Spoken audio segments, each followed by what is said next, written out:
There are 2.3 million people in Gaza. They set up 4 distribution points. 4. Of those 4, on the typical day, 2 are open. 2 for 2.3 million people, half of whom are children. Of those 2 that are open, brace yourself. On a typical day, they're open for 15 minutes. 2 distribution points for 2.3 million people, half of whom are children, and on a typical day, they're open for 2 minutes. Excuse me, for 15 minutes, those 2 checkpoints. How do they distribute the food? You know how they distribute it? They throw it on the floor. And then people are supposed to run for it. To reduce them to rats.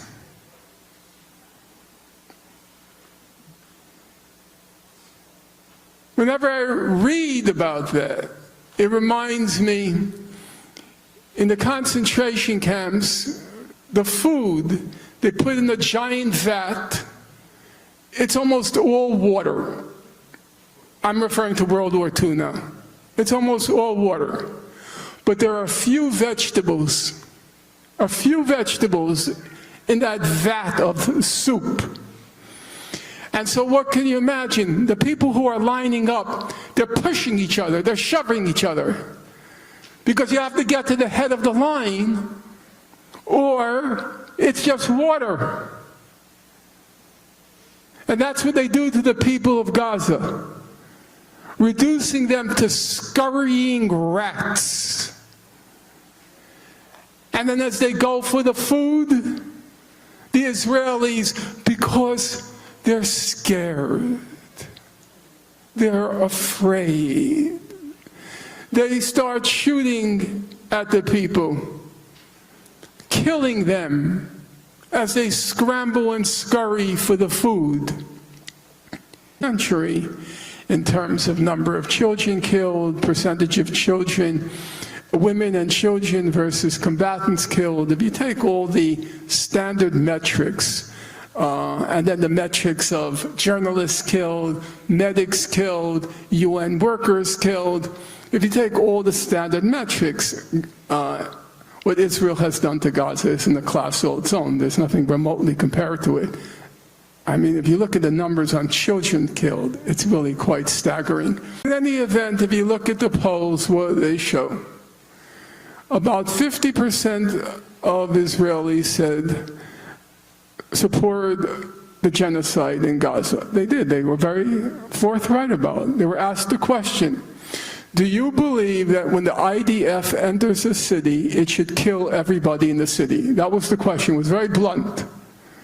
Do you believe that when the Israeli Defense Forces enters a city, they should kill everyone in the city?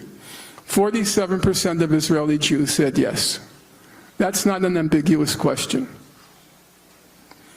A second question that was put to Israelis a little later was, do you believe that there are no innocents in Gaza? Now this was an across-the-board poll, included Arab Israelis. The results said 62% said there are no innocents in Gaza. That means every child on up, every baby on up. If you subtract or factor off Arab Israelis, it's about 70% believe there are no innocents in Gaza. About 80% of Israelis do not oppose the current starvation in Gaza. They were asked if they were troubled by it. About 50% said not at all, and about another 30% said a little. You look at the foreign minister, excuse me, the head of the opposition, or one of the heads of the so-called opposition, Israel, he frankly said, these soldiers killed children as a hobby.